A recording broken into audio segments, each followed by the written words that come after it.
आदाब नाज़रीन, T news के इस खुसूसी प्रोग्राम दंगल 2024 में आप तमाम का खैर मक़दम है।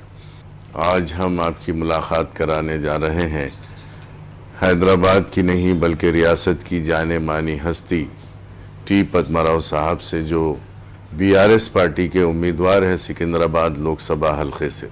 पद्माराव साहब हालांकि कोई तारुफ के मोहताज तो नहीं है, लेकिन फिर भी मैं आपसे बताता चलूं कि उनका जो सियासी सफ़र है बड़ा दिलचस्प रहा।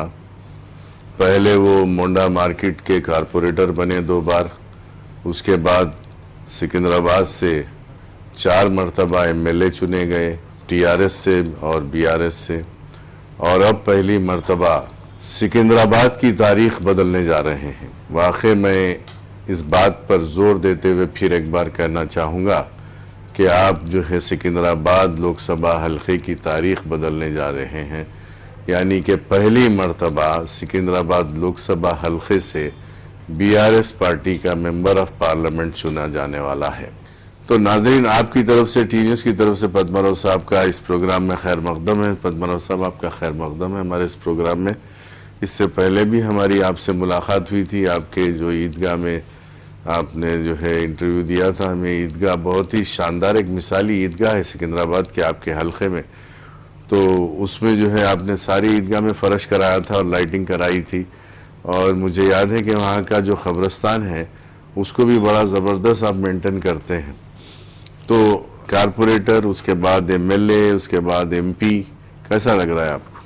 तो खुशी की बात है, जहाँ से शुरू हुआ लोकल बॉडी इलेक्शन से होते हुए एमएलए, असेंबली को, असेंबली से पार्लियामेंट को, तो किसी को भी जो है एक हवाम के बीच में बस्तियों में पैदाइशी मेरा यहीं पैदा हुआ, गांधी हॉस्पिटल में यहीं बड़ा हुआ।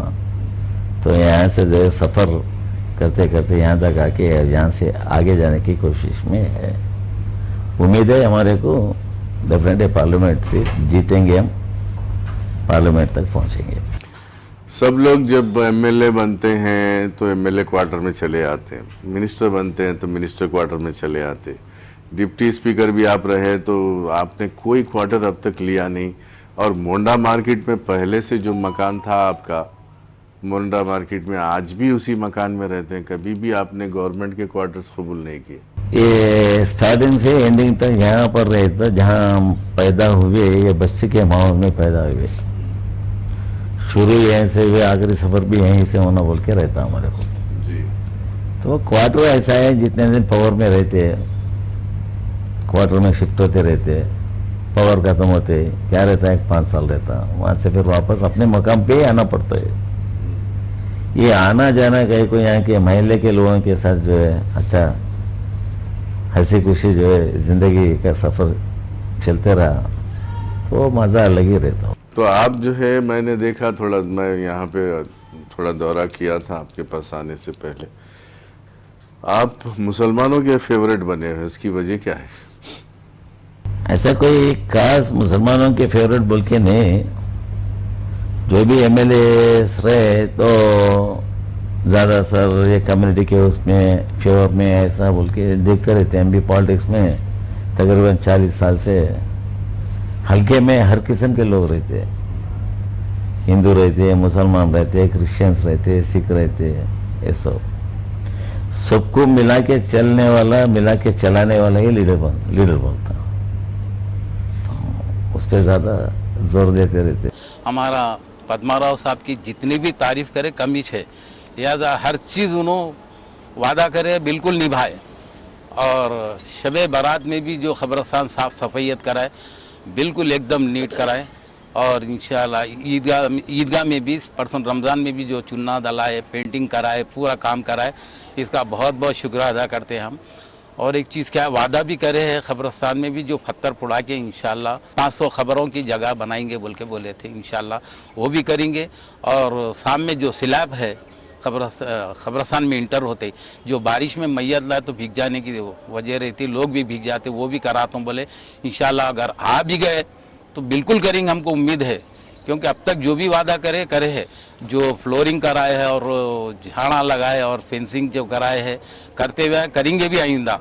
तो हम सब की दुआ है और उन्हें कामयाब होना चाहिए। करंट का भी है, करंट भी गया तो उसके लिए भी ये कराते थे, पानी का भी कराए, हर चीज़ की सहूलत दी है। और हमको पद्माराव सर से उम्मीद है आइंदा आएंगे भी तो हमको कराएंगे बोल के पूरा उम्मीद है। हालांकि आपके पुराने साथी जो है दानम नागेंद्र कांग्रेस के कैंडिडेट हैं, जो आपके बीआरएस पार्टी में कल तक थे एमएलए, अब वह कांग्रेस में जाके लोकसभा से, लेकिन उनके साथ जो है ये वोटर शिफ्ट नहीं हुआ। वोटर हमेशा जो है कोई लीडर बदलने से हवाम नहीं बदलती, वोटर नहीं बदलते, वो वोटर अपनी जगह ही रहता है। तो नागेंद्र का ये पहली बार नहीं है, प्रीवियस गुजरे टाइम पे भी जो है जब टीडीपी से आसिफ नगर से एमएलए बने थे, फिर उसके बाद राजशेखर रेड्डी के पीरियड में, वैजय जी के पीरियड में कांग्रेस का हुकूमत आते जो वहाँ से दल बदली करके फिर जो है कांग्रेस में जाएंगे, तब जो आसिफ नगर में फिर बाई इलेक्शन आया था। फिर तो आसिफ नगर के लोग इतने क्लेवर है, उनको नमस्ते करना कि कांग्रेस में जाने के बाद इलेक्शन लड़े तो हरा के घर को भी जाएगा।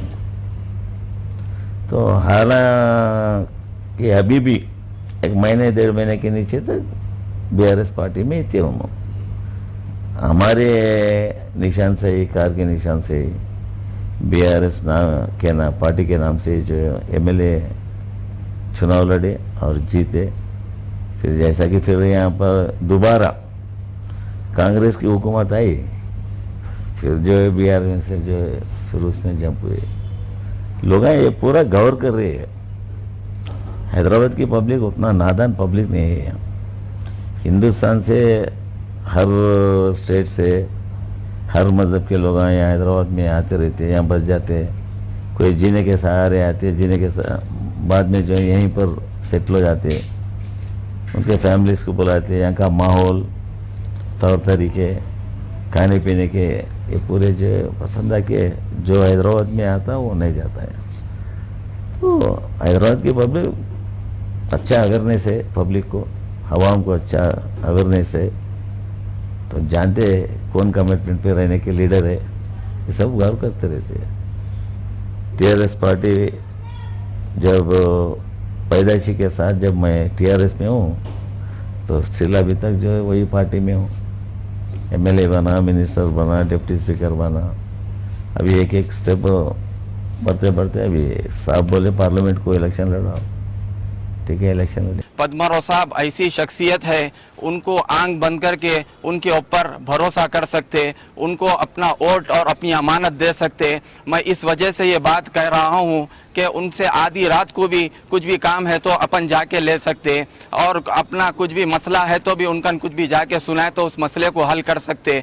तो पद्माराव साहब ऐसी शख्सियत है। तो ऐसे आदमी को अगर अपन वोट देंगे, वोट दे के अगर अपन कामयाब करेंगे तो आगे 5 साल में अपने को कुछ भी काम रहा तो पद्माराव साहब से हम काम ले सकते। अगर कांग्रेस का जो कैंडिडेट है, जंपिंग कैंडिडेट है, अगर उसको वोट देंगे तो आज इधर रहा तो कल कौन सी पार्टी में रहता, भरोसा नहीं है। जब उसका भरोसा नहीं है तो अपनी अमानत उसको अगर अपन देंगे तो अमानत में खयानत होना हकीकी बात है, ये तो ना समझी नहीं, हकीकी बात है। तो इस वजह से मैं अपने भाइयों को, बहनों से सबको कहना चाहता हूँ कि वोट को ज़ाया मत कीजिए, अपनी अमानत को अमानत में खयानत मत कीजिए। अमानत ऐसे आदमी को दीजिए कि वो अपने को 5 साल काम में आ सके। पद्माराव साहब एक ऐसी शख्सियत है जो बीआरएस के एमपी कैंडिडेट है, तो उनको अगर वोट देंगे तो हम अपन 5 साल उनसे काम ले सकते। अब टिकट के लिए देखने में आता है कि अक्सर लोग बहुत लॉबिंग करते हैं, इनसे उनसे बोलने लगाते हैं, लेकिन आपके मामले में ऐसा हुआ कि साहब ने खुद, केसीआर साहब ने खुद बुलाकर आपको कहा कि कॉन्टेस्ट करिए। मैं असेंबली के इलेक्शन में भी, लोकल बॉडी इलेक्शन में भी जो है टिकट मुझे दो बोल के कभी नहीं पूछा। मैं पार्टी और पार्टी के प्रेसिडेंट जो है वो हल्के में जो है कोई कैंडिडेट को लगाए तो कैंडिडेट का कैसा रहता वहाँ पर, ये पूरा गौर करके देखते हैं। तो कारपोरेटर लड़ाई मुझे जीत हासिल कर रहा, 4 बार एमएलए लड़ाए जीत हासिल कर रहा, फिर अब बोले पार्लियामेंट को लड़ो। साहब जो हुक्म करे इलेक्शन लड़ेंगे। अभी एक बात देखने में आई प्रजन्ना कि बीआरएस पार्टी से जो लोग गए हैं, फॉर एग्जांपल रंजीत रेड्डी है, दानम नागेंद्र है, कडियम श्रीहरि की डॉटर है, ये और वगैरह और एक दो लोग हैं, बहरहाल जो भी कांग्रेस में गए हैं, अब उनका पोजीशन थर्ड पोजीशन नज़र आ रहा है। एक एनालिसिस में आया है कि जितने बीआरएस से आए उनका थर्ड पोजीशन है, तो फिर जाके उनको फ़ायदा क्या हुआ?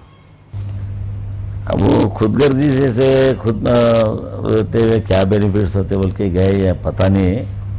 हवा में एक पार्टी में अपन रह के फिर दल बदली करके दूसरे पार्टी में जाते ना, तो मैं तो समझता हूँ उससे बड़ा गलती कोई भी लीडर करना मुमकिन नहीं है। कितना भी करो, जाति मकान में रहते जो मज़ा आता किराए के मकान में गया मज़ा नहीं आता है। जाति घर में अपने मनमाने रह सकते, अपनी ज़िंदगी जैसा पसंद आया, लाइफ में कैसा जीना एक प्रोग्राम बनाने के, तो जाति घर ही रहता, किराए का मकान ही रहता। उसी तरीके से जो पार्टी से आप आगे बढ़े, पूरे पार्टी के मज़े लूट के गए यहाँ से, कैबिनेटों में आए, सभी जो है एंजॉय करके जो है फिर वापस गए, तो शायद उनको भी दिख रहा होगा अभी कहीं कुछ बात करे, कोई वर्कर से कुछ ये करे, जाओ जी जाओ, क्या बातें कर रहे, जुम्मा हफ्ता नहीं हुआ जो है बिहार में से आके हमको बता रहे क्या, बल्कि बोले तो भी जो है सुनना ज़रूरी है, ज़बान नहीं खुलता फिर उनको रिप्लाई देने के लिए।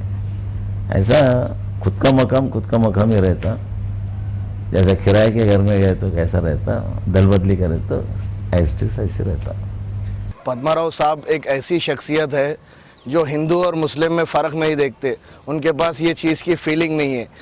रही बात दानम नागेंद्र साहब की, आज ही हमारे एक दोस्त ने मुझे एक मौलाना का बयान भेजा है जो ख़बरस्तान के ताल्लुक़ से है, खैरताबाद के, जो वफ़ की अराज़ी थी उसको दानम नागेंद्र साहब ने GHMC की अराज़ी बोलकर उसका काम रुकवा दिए, और वो ख़बरस्तान की जगह जो है हमारे मुसलमानों को आते आते वापस चले गई।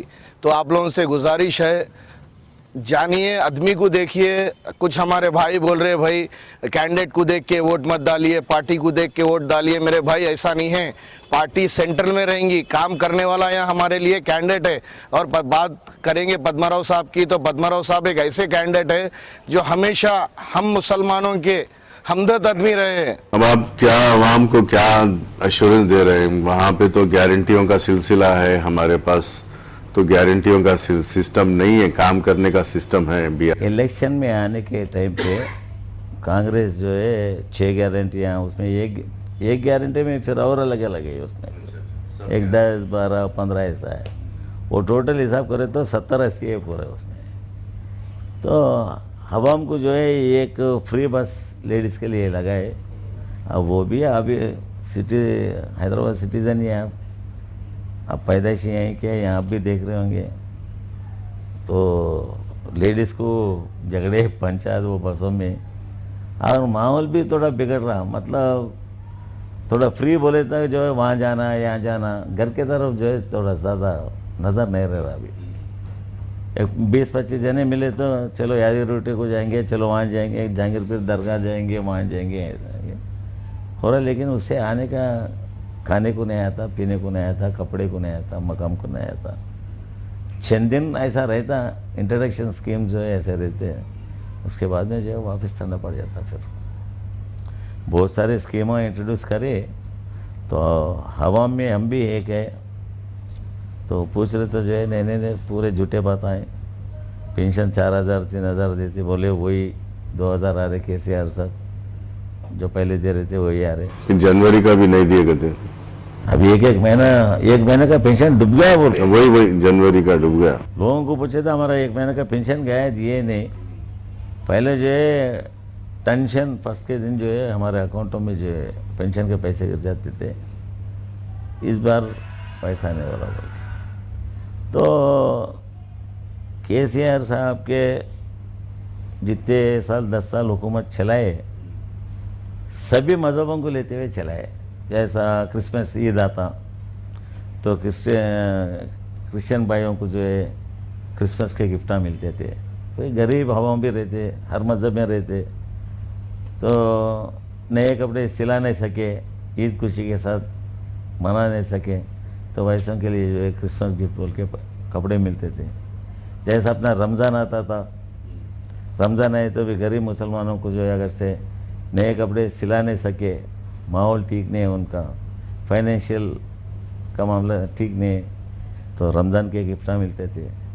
जैसा हिंदुओं में जो है बतकम्मा ईद आता था लेडीज़ को, जो बतकम्मा पंडगा को जो है हिंदुओं को भी मिलते थे। ऐसा हर मज़हब को लेते हुए चले। जैसा अपने मस्जिद लो, अभी इमामा मौज़म रहे थे, केसीआर साहब भी एक ऐसे इंसान है 5-5 हज़ार तनख्वाह शुरू करे उनको। ये हकीकत है, ये गलत बता रहा हूँ मैं, वैसा है। अब हमारे पास भी जो है इफ्तार के पैसे नहीं दिए आपके? इफ्तार के नए कपड़े नहीं, अभी हमारे पास ऐसा, हमारे हल्के में कोई पूछे नहीं। हमारे पास चिलकरोड़ा में एक आलिशान ईदगाह बनाया है, मैं कोई मुसलमान भाई आके हमारे को ईदगाह बना के दो बोल के हमसे पूछे नहीं। हमारे को एक बार ऐसे गए तो अहमद भाई बोल के वो मस्जिद के और ईदगाह के इंचार्ज थे, कहाँ है बोल के, बोले तो ईदगाह साफ़ कर रहे हो, तो मैं गाड़ी लेके आते आते उनके पास गए तो जो है वहाँ ठहर के पूरे जाड़ा गिड़ा काटने लगा रहे थे। क्या हो रहा है यहाँ पर? वो तो अरे ये साल में 2 बार जो है ईदगाह को साफ़ कराना पड़ता, जाड़ा निकालना पड़ता। किस लिए? वो तो ये जाड़ा बढ़ते रहते हैं, या नमाज होती, ईद की नमाज होती है। तो ठहरे मेरे दिमाग में आया, ऐसा क्यों, इसमें कंक्रीट स्लैब डाल सकते क्या बोल के। तो ज़रूर डाल सकते, लेकिन कोई हमारे उसमें भी उतने रकम रख के जो है डेवलप करे, ऐसा नहीं। और कोई लीडर भी आ सका हमारे को ऐसा पूछे नहीं, पहले इंसान है, आप पूछ रहे ऐसा, तो मैं डाल दूँ क्या? वो तो शौक से डालो बोले। तो वो ज़माने में 1 करोड़ 10 लाख रख के जो है ईदगाह में फ्लोरिंग डलाया, पूरा कंक्रीट फ्लोरिंग डलाया। उसके बाद में हाल में जो है फिर एक 70 लाख रुपए दे के जो है वो फेंसिंग बॉल, लाइटा पूरे लगाया। ऐसा सुई गिरे तो रात में फिर नीचे से उठा सकते, इतना रोशनी रहता। कभी कभी कब्रिस्तान में मैयतें आते रहती रात के खुदा, तो रात के टाइम पे आते रहते हैं। अरे ये भी थोड़ा तकलीफ देगा कि जो है अच्छा कब्रिस्तान में भी जो है सीसी रोडान डाला पूरे चौतरफ डाल के, फिर उसमें भी जो है पूरे लाइटों के खंभे गाड़ने लगा के लाइटों का बंदोबस्त करा। शायद ही हमारा कब्रिस्तान और ईदगाह के ऐसा सिटी में कोई ईदगाह शायद ही नहीं होगा। 1-2 बार MIM के वो पाशा कदरी उन्होंने आए पीछे, चलो भाई हमारा ईदगाह देखोगे, अरे पद्मनाभ साहब बहुत अच्छा काम कर रहे हैं, हुआ तो हमारे पास भी जो ईदगाह डेवलप करो। मैं बोला आपके पास मैं कैसा कर सकता हूँ, आपके लीडर हैं, जो बोलो वो कर सकते, वहाँ हम नहीं कर सकते ना ऐसा। उनके हल्कों में आके अच्छी बात नहीं है। जो भी MLA है वो MLA के हल्के में ही कर लिया तो अच्छा रहता उसके लिए। तो मज़हब वगैरह ये सब नहीं देखे हम। सिकंदराबाद में हर मज़हब के भाइयों को लेके जो है 4-4 बार MLA बनना, वो तो नाटे जोक। एक बार बने तो दूसरी बार इलेक्शन आए थे, दुनिया के लफड़े रहते, दूसरी बार गए, तीसरी बार गए, चौथी बार भी MLA बने। अब पार्लियामेंट को भी लड़ रहे हैं, हर जगह किधर भी जाके मिले, लोगों से मिले करे। तो जैसा हमारे को साहब अनाउंस करते एक बूम के ऐसा उठा, अरे एक अच्छे इंसान को पार्लियामेंट से खड़ा करे, क्लीन इमेज है उनको, अच्छा बैठना उठना रहता उनका, तो जिता लेना ऐसे शख्स को जिता लेना बोल के लोगों में एक इंटरेस्ट पैदा हुआ।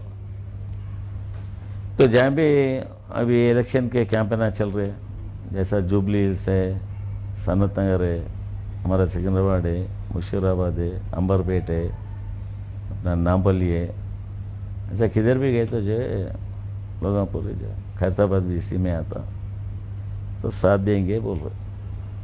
तो वही हमारे को एक लीडर को वही पूछतेंगे ना। ये आप सब जानते हैं पद्माराव साहब कैसा काम करे हैं और कैसा क्या करे हैं, आवाम पूरी जानती है। पद्माराव साहब बेहतर से बेहतर काम को अंजाम दिए सो है, और अब नहीं कई सालों से हमारे साथ है। हर किसी के लिए, या मंदिर हो या मस्जिद का काम हो या कब्रिस्तान का काम हो या किसी का भी काम रहो, अल्हम्दुलिल्लाह हर इसको लेके चले सो है। अपन जो है ना TRS को जिताना है, क्योंकि TRS अपना एक तेलंगाना पार्टी है। अपन उसको जीत के लेके आए सो है। तेलंगाना को जो है लड़के केसीआर साहब दुनिया का, हम भी बहुत मेहनत करे उसके पीछे के रैलियां में गए, वो जीतने का तेलंगाना हासिल करने के लिए बहुत मेहनत करे। वैसी पार्टी को अपन जो है ना नुकसान नहीं करना चाहिए, वो पार्टी को लाना चाहिए, उससे काम निकालना चाहिए। और दूसरी बात जो है, आज चिलकोड़े में सब बेहतर हर कोई जानता है कि कौन क्या काम किया है। टीडीपी थी खुद क्या काम हुआ, कांग्रेस है खुद क्या काम हुआ, तेलंगाना टीआरएस पार्टी आई तो क्या काम हुआ, कहाँ तक हुआ, हर कोई जानता है इसके बारे में। तो सबको ये मेरा बोलने का एक पैगाम है कि आप लोग मेहरबानी करके पद्माराव साहब को जिताना चाहिए। का जो दौर गुजरा है अभी भी, उसमें लोग इतने मायूस क्यों हुए? तो लोग बोल रहे हैं हमारे पास एमपी को जिताए, उन्होंने कभी दिखे नहीं, कभी लोकल बच्चों में आके जो कुछ अच्छा बुरा पूछे नहीं। क्या है, हर बार राम मंदिर का इशू उठाए तो हमारे को होता क्या, हल्के में फिरना दिखना, कुछ डेवलपमेंट एक्टिविटीज़ करना, लोगों से मिलना जुलना रहता ना है। थोड़े तो ये बोल रहे हैं हम उनको आज तक हमारे बस्ती में आए नहीं, ऐसा बोल रहे हैं। वो उनका है, उनका स्टाइल शायद ऐसा होगा, ऐसा फिरे। लेकिन हवा हम जो है अभी बदलाव आना बोल के देख रहे हैं, बदलाव के तरफ सोच के जो पूरा साथ देंगे बोल रहे। हमारी उम्मीद भी वही दिख रहा, फिरते रहे तो। आप क्या एश्योरेंस दे रहे हैं लोगों को? क्या हम 24 घंटे हवा हमको क्या रहता, एश्योरेंस उनको बंगला बना के दे बोल के नहीं पूछते, कोई हम मेरी शादी करो बोल के नहीं आता। वक्त ज़रूरत पे उनको कुछ तकलीफ हुई तो वो लीडर के पास गए तो उन्हें मिल के जो है कुछ तसल्ली तो भी देना, कम से कम मैं हूँ, जाओ आप फिक्र नहीं करना, कुछ भी हुआ तो मैं हूँ, मैं ठहर रूँ बोल के बोलने वाला तो भी होना। तो उनके उसमें वही नहीं रहा। अब हमारे बारे में तो इलेक्शन में ही जाके बोले तो ये पूरे गौर करे, ऐसा नहीं है। खाली टाइम पे भी लोग देखते रहते हमारे को, तो हम बोलने की भी ज़रूरत नहीं है। वो समझ से उन्होंने जब मौका पड़ा, कुछ आफत आई तो मैं बोल के जो है लोगों के बीच में आ जाने वाले शख्स है, वो बराबर आपके साथ ठहरेंगे, आपको मदद करेंगे, लोगों का कहना है ऐसा। अब ये सब एक गौर करने की चीज़ ये है भाई, आवाम पूरी दुनिया देख रही, 10 साल हुकूमत टीआरएस करी, अल्लाह ताला भी उसको साथ दिया। पानी टाइम पे गिर रहा था, पानी की सहूलत थी, करंट की सहूलत थी, अल्हम्दुलिल्लाह। जैसा पार्टी चेंज हुई या करंट भी गायब हो जा रहा, पानी भी कम हो गया, ना बारिश हो रही। टीडीपी हुकूमत में भी ऐसी जो पानी का बहुत बड़ा किल्लत था, चंद्रबाबू नायडू साहब के टाइम पे दुनिया का प्रॉब्लम था पानी का, और अल्हम्दुलिल्लाह टीआरएस के टाइम पे तो कहीं पानी का प्रॉब्लम नहीं हुआ 10 साल में। आज फिर कांग्रेस आते फिर वही पानी की परेशानी स्टार्ट हो गई। तो इसमें अल्लाह ताला भी जो है ना, क्या कौन अच्छा है कौन बुरा है दिखा दे रहा।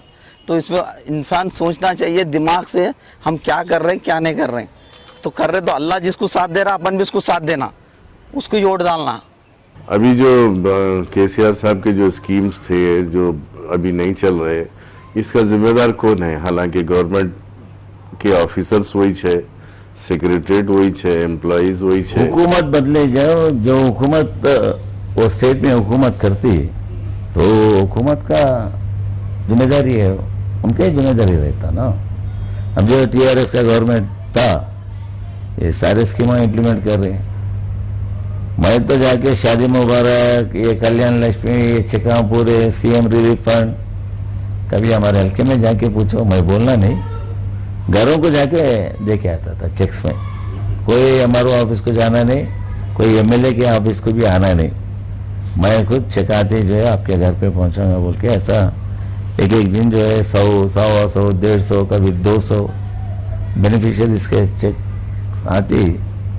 150 जने गाड़ियाँ मोटरसाइकिल में निकलते थे, तो उनके मकान पे जाके जो है उनके हवाले करके आते थे। उसमें कोई 1 रुपया 2 रुपये का जो उनको खर्चा भी नहीं।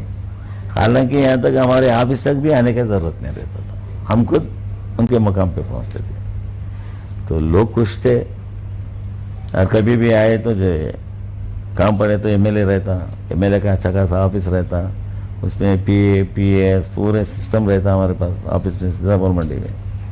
अगर से महीना 2 महीने एमएलए भी नहीं बने तो लोग कुछ काम से आके फिर वापस जाने की ज़रूरत नहीं रहता हमारे पास। हमारा ऑफिस जो है काम करते रहता, जिधर बोले उधर कुछ काम पे आए वो कंसल्ट डिपार्टमेंट को, कंसल्ट ऑफिसर को फ़ोन करते, बोल देते ऐसा साहब बोले आदमी को भेज रहा हूँ, क्या काम करके भेज दो ऐसा। तो ऐसा चल रहा है। जब असेंबली को ऐसा चला रहे थे, अब पार्लियामेंट में भी जो है लोगों के हाजिरी में रहेंगे हम। कभी भी वक्त पड़ा कोई मजबूर इंसान को, अरे मेरे एमपी के पास तो कोई भी आया तो हमको हाजिर रहता हमारा, और हम खुद भी जो है बस्तियों में घूमते रहते। अब उन्होंने यहाँ को आना नहीं, इलेक्शन के टाइम पे हम जब उनके मुकाम पे जाके वोट डिमांड करते हैं, वोट डालो बोल के, फिर उसके बाद इलेक्शन होते हैं, उन्होंने हमारे पास नहीं। इलेक्शन होने के बावजूद, जीतने के बावजूद भी जो है एक पब्लिक रिप्रेजेंटेटिव फिर उनके मकामों में, उनके बस्तियों में, उनके गवर्नर के पास जाके ऐसा दौरे लगाते रहे। तो उनको कुछ ज़रूरत अगर से रहा तो उनके मकामों पे, उनके बस्तियों में गए, जब जो है आके अपने मिल के बोलते, जब कोई जो उसका हल निकाल सकते हैं। ये हमारा स्टाइल है। 10 साल केसीआर साहब ने हुकूमत चलाए, जो जो वादे किए थे, जो नहीं भी किए थे वो भी पूरे करे। जैसा कि शादी मुबारक था, कल्याणी लक्ष्मी थी, और पेंशन था 200 से 2000 रुपये पेंशन करे, और इमाम को, मौज़न को तनख्वाह 5-5 हज़ार रुपये करे। ये कहाँ भी पूरे इंडिया में किधर भी नहीं है, सिर्फ तेलंगाना में था। वो काम केसीआर साहब ने किए। फिर उसके बाद अब कांग्रेस की हुकूमत आई, उसके बाद जीता करंट का 10 साल कुछ मसला नहीं था। कांग्रेस की हुकूमत आई, जब से रमज़ान में भी करंट गया, उसके बावजूद अभी भी दिन में 1 बार या 2 बार करंट जा रहा। फिर रमज़ान में क्या रहता था, केसीआर साहब की हुकूमत में तोहफ़ा आता था, मस्जिद को 1 लाख रुपए आते थे। फिर जैसा ये कांग्रेस आते कि वो तोहफे भी चले गए, 1 लाख रुपए भी चले गया। फिर उसके बाद पेंशन को तो 2000 से 4000 करते बोल के वो जितने मिनिस्टर बन गए कांग्रेस में, पूरे ऐसा अट्टे पे लिख के 4-4 हज़ार रुपये ऐसा दिखाए। वो अट्टे के पीछे क्या था मेरे को आज समझ नहीं आ रही वो बात। सिर्फ उनकी मिनिस्ट्री लिखी हुई थी, उनके पीछे जो मिनिस्ट्री लेना था वो लिखा हुआ था। 4000 को भूल गए, वो 4000 रुपये आज तक नहीं करे। वो 2000 रुपये भी टाइम पे पेंशन नहीं आ रही। फिर उसके अलावा शादी मुबारक का जो था 1 लाख रुपए के साथ सोना देते बोले, वो 1 लाख रुपए का चेक भी नहीं आ रहा, सोना भी नहीं आ रहा। ये कब देते? 100 दिन बोले, 100 दिन भी हो गए। फिर उसके बाद अब क्या बोल रहे कि अब अगर कांग्रेस फिर सेंट्रल में हुकूमत बनाई तो देते बोल रहे। तो ये खाली एक के पीछे एक वादे करते जा रहे हैं, करने का कुछ भी नहीं है। पहले तो क्या बोले, जैसा हमारी हुकूमत बनते कि 2 लाख रुपए किसानों को माफ़ कर देते बोले, वो भी एक फॉल निकला। फिर उसके बाद क्या बोले कि नहीं हमारी गवर्नमेंट फिर सेंट्रल में आना। तो इसके बाद भी अगर एक के बाद एक बोलते जा रहे, लेकिन करने का कुछ भी नहीं है, तो खाली झूठे वादे कर रहे। पब्लिक को भी ये समझ नहीं आ गया, और इस वजह से मैं तमाम पब्लिक से गुजारिश करता हूँ कि आप लोग 10 साल की भी हुकूमत देखें, फिर अब ये 4 महीने 5 महीने से भी ये भी देख रहे, सोच समझ कर अपने वोट को इस्तेमाल करिए। सिकंदराबाद के हल्के में बीआरएस से एमपी कैंडिडेट पद्माराव साहब ठहरे हैं, उनको भारी से भारी अक्सरियत से जिताने की हम पूरे माइनॉरिटी कोशिश करेंगे और उनको बराबर जिताएंगे इंशाअल्लाह। अभी मैं थोड़े डिस्ट्रिक्ट्स का दौरा भी कर रहा था, तो वहाँ पे लोगों में जो है पछतावा शुरू हो गया। लोग जो है यही बोल रहे हैं कि हम तो हमारे एक एमएलए को हराना चाह रहे थे, लेकिन केसीआर साहब का हुकूमत हार जाएगा हम सोचे नहीं थे। तो ये कहावत जो है एक ज़्यादा मशहूर है, शायद आपको भी बहुत अच्छे तरीके से मालूम होगा। एक राजा हुक्म करते कि बॉडी में जो है हर घर से जो है जाके 1-1 गिलास दूध डालो उसमें बोल के। तो क्या होता बोले तो अब हवा पूरा, अरे मैं 1 गिलास दूध की जगह पानी डाले तो क्या महसूस पड़ता बोल के डालना शुरू करें, तो पूरे वही सोच के जो पूरे पानी करे। जब राजा का दौरा बॉडी के पास जाके देखे तो दूध की जगह पूरा पानी ही पानी था। तो वोटर जो है सोच के करना, अरे हम इनको हमारे एमएलए को हराएंगे बोल के सोचे, लेकिन केसीआर साहब के अगेंस्ट नहीं थे हम। वो अच्छा हुकूमत चला रहे थे, बेचारे उन्होंने हार गए बोल के अभी पछतावा आ रहा। आने के बाद जो घड़ी था वो तो निकल गया। तो अभी पार्लियामेंट में तो भी कम से कम बीआरएस पार्टी के एमपीएस को जिताना बोल के लोगों के दिल में आ रहा। अब साहब के भी जो है पब्लिक मीटिंग्स हो रहे हैं, उनका डिस्ट्रिक्ट इस यात्रा तो बहुत ज़बरदस्त सक्सेस है। उन्होंने दौरा भी कर रहे हैं अभी, किधर भी देखे तो हवा में दिख रहा है टीवी में। मैं तो इलेक्शन फील्ड में हूँ, जाके वहाँ पर डिस्ट्रिक्ट में जाके नहीं देखा, लेकिन मीडिया जो रहता ना, टीवियाँ रहते, तो उसमें देखे तो क्या है, ज़ोरदार पब्लिक आ रही, साहब का भाषण भी सुन रहे, स्पीच सुन रहे, तो लोगों में बदलाव आया। फिर बदलाव आया। मैं एक पॉलिटिशियन, एक पार्टी के झंडे के नीचे एक पार्टी का एमएलए हूँ। मेरा एक्सपेक्टेशन जो है 8-10 एमपी सीट जीतते बोल के रहता, तो पब्लिक के हाथ में रहता। बहरहाल कुछ ना कुछ हासिल ही करेंगे पार्लियामेंट इलेक्शन में। अब आखिरी में क्या बोलेंगे आप अपने वोटर्स को, बिलखुसूस मुसलमान वोटर्स को क्या बोलेंगे? माइनॉरिटीज़ के लिए स्पेशली उनको कुछ बोलना हो तो साहब के हुकूमत में, टीआरएस जब हुकूमत थी, ये स्कीम्स पूरा जब ही निकाले, शादी मुबारक जब ही निकला। एक गरीब घर वालों को अपने बेटी की शादी करना अगर से चाहे तो 1 लाख रुपए का मदद मिलना बहुत बड़ी मदद है वो। तो कहीं मैं बहुत सारे शादियों में जाते रहता हूँ, गरीब लोगों के ज़्यादा अटेंड कर देता हूँ, तो 1 लाख रुपए में शादी पूरा करे से भी देखा मैं। एक 25,000 के कुछ बर्तन वो ये दिला दिए, 1 तोले का जो है सोना लगा के करे, छोटा मोटा जो है मटन बिरयानी के जगह जो है चिकन वगैरह खाना, दाल चाह वो ये देखे खाना खिलाए से भी देखा मैं खुद खाए से वाला इंसान हूँ मैं। तो बहुत बड़ी मदद है वो 1 लाख रुपए। अब वो परसों हुकूमत में आने के टाइम पे नहीं 1 लाख नहीं, हम 1 तोला सोना भी देंगे। बोले सोना किस तरीके से देते क्या है समझ में नहीं आया। आज 60,000 है तो कल 70,000 होता, कल 65,000 होता। एक परमानेंट भाव बोल के भी नहीं रहता सोने का। तो ऑफिसर्स कैसा करेंगे, ये कैसा दे सकते हैं? हमारा मांग ये है, सोना गिनो नहीं दिए तो परवाह नहीं, टाइम पे जो उनको लाख रुपए पहुंचाओ उनको, बस वो लोग खुश है। वो लोग शादी मुबारक के या कल्याण लक्ष्मी का एक इन टाइम पे उनको मदद मिला तो बस है वो मदद करे तो ऐसा। तो साहब के हुकूमत के टाइम पे हर गरीब लोग खुश थे, उनके शक्लों में नूर देखते थे। मैं जब से पैदा हुआ मैं ये सुनता था कि हमारे माइनॉरिटी का कोई मिनिस्टर रहता था, कोई मिनिस्टर बनता था। पिछले 10 साल की हुकूमत में भी आप लोग ये देखे कि हमारे महमूद अली साहब जो थे 5 साल डिप्यूटी सीएम थे, रेवेन्यू मिनिस्टर थे, फिर अगले 5 साल जो है होम मिनिस्टर बने। ये कांग्रेस की हुकूमत जब से आई अभी तक कोई एक मुस्लिम मिनिस्टर नहीं बना है कांग्रेस के सीएम साहब। क्या कांग्रेस पार्टी में ऐसा कोई मुसलमान एमएलए या कोई किसी को एमएलसी देकर मिनिस्टर नहीं बना सकते? क्या कोई मुसलमान की काबिलियत नहीं है क्या कांग्रेस पार्टी में?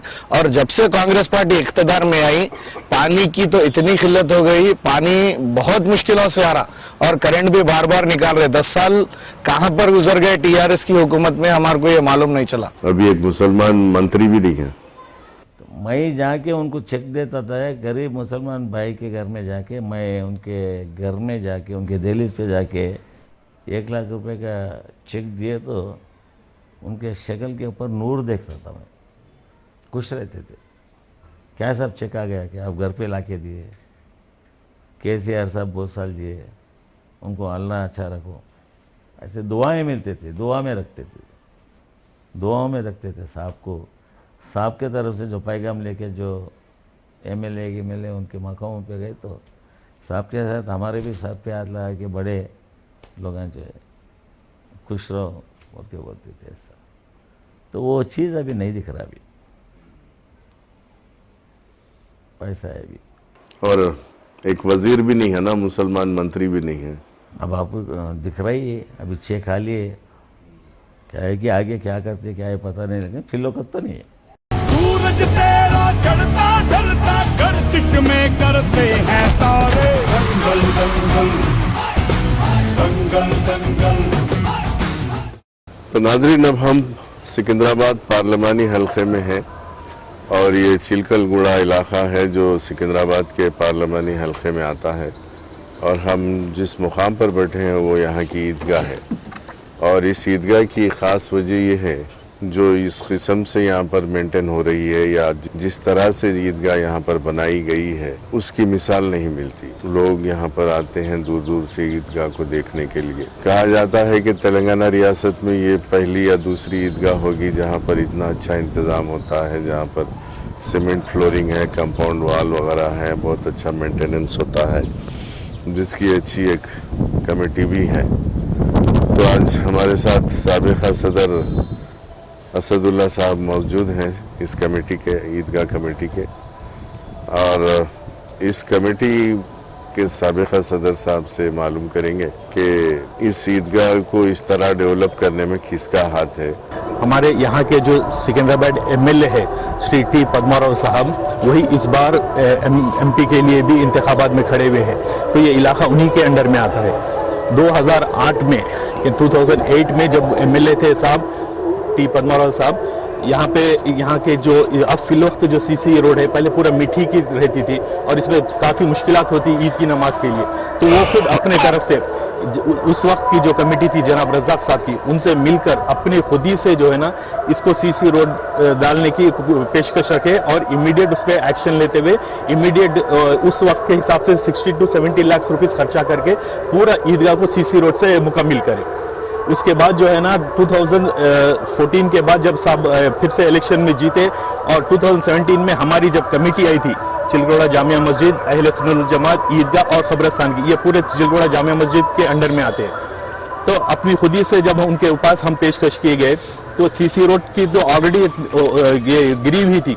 यहाँ पे जब ईद की नमाज पढ़ते थे पूरे सफ़ आड़े टेढ़े रहते थे, लोग सही तरह से खड़ नहीं सकते थे, सही सफ़ नहीं बनती थी जो नमाज के लिए ज़रूरी था।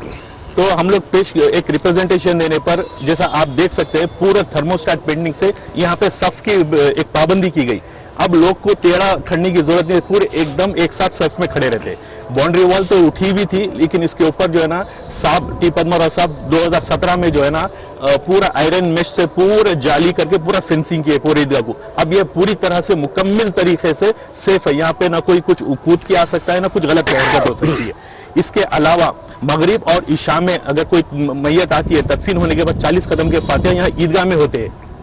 उस वक्त थोड़ा अंधेरा होता, लोगों को तकलीफ होती थी, वो देखकर जो है ना फिल वक्त इस ईदगाह में 30 सीसी पोल्स लगाए गए जिसमें 60 लाइट्स है। तो मगरिब और इशा में जो भी मैयत आती है 40 कदम के फातिहा के लिए जब लोग यहाँ आते हैं तो एकदम से पूरा उजाला होता है और किसी तरह की दुश्वारी नहीं होती है। इसी तरीके से बिल्कुल सामने जो कब्रिस्तान है अहले सुन्नत जमात का जो कमेटी के अंडर में आता है, उसमें भी जो है ना पूरा मट्टी रहती थी और रोड पूरे खराब थे। तो जब मैयत लेके जाते थे तो लोगों के पैर कभी कीचड़ में फंस जाते थे, कुछ होते थे, तो डोला लेके जाने में काफ़ी मुश्किलात होती हुई थी। अभी जो है ना साहब 2017 में जो है ना उन्हीं के थ्रू जो है ना पूरे कब्रिस्तान में सीसी रोड का यानी पेमेंट बनाया गया। हर जगह से पूरा जहां से भी जाइए आपको रोड जो है ना सीसी है, अब कोई दुश्वारी नहीं होती। आखिरी कोने तक भी अगर आप डोला लेके जा रहे, मैयत लेके जा रहे तो बड़ी आसानी से लेके जा सकते हैं। उसी में जो है ना रात के वक्त कोई गलत काम ना हो और कुछ दुश्वारी ना हो। अभी फिल वक्त 70 पोल्स है जिसपे 140 लाइट्स है जो रात में भी एक दिन का नज़ारा देते हैं। और वहाँ पे भी जो है ना अभी जो काम हुआ है इसके साथ साथ पूरा शब बारात को जो इंतजाम होते हैं वो पूरे पद्माराव साहब की रिप्रेजेंटेशन पे चुनने का, पूरी बाउंड्री वॉल का और कर्बिंग का, ये सब चीज़ उन्हीं के साथ उन्हीं के अंडर में होता है। और ये सब जो है ना वो अपनी खुदी से अपने दिलचस्पी लेके करे। सो आज के दौर में जहाँ पे वफ़ की अराजियात को कब्जा किया जाता है या गवर्नमेंट कुछ और रखते हैं और फ़िरका परस्त ताकत तो उसको अबॉलिश करने का जो सोच रख रही है, ऐसे वक्त में विदाउट एनी डिस्क्रिमिनेशन के पद्माराव साहब अपनी खुदी से आगे बढ़ के माइनॉरिटीज़ में कोई डिस्क्रिमिनेशन ना करते हुए ये सब पहले से ही हमको पूरा जो है ना एक पाबंदी से और पूरे तरीके से सेफ्टी और सिक्योरिटी के हिसाब से दे दिए। सो जब वो और यही नहीं चिलगोड़ा, इसके साथ साथ जो लालागुड़ा है जो साहब के असेंबली कॉन्स्टिट्यूंसी में आता है शाशापाड़ी, उस कब्रिस्तान में भी इसी तरह का इंतजाम किया गया। मौलाली में और दीगर इलाकात में भी पूरे हर जगह पे जहाँ पे ईद और कब्रिस्तान है इसी तरह की सहूलियत और पाबंदी और सेफ्टी का इंतजाम किया गया है। उनकी तारीफ करने की कोई जरूरत नहीं, उनकी तारीफ क्या करे, असेंबली में बैठ के खुद सीएम उनकी तारीफ कर रहे हैं। जब पब्लिक रैली होती है आज के मौजूदा सीएम उनके दूसरे लीडर से उनका कंपैरिजन करते, ये सिर्फ उनका एक इंट्रोडक्शन उनकी तारीफ की, तो उनको कोई ज़रूरत ही नहीं है। और आगे भी हम यही उम्मीद करेंगे और अल्लाह ताला से दुआ है उन्हें अच्छी से अच्छी तरक्की और कामयाबी से नवाजे। तो बहुत बहुत शुक्रिया आपका, और आपको जो है हमारी तरफ से ऑल द बेस्ट।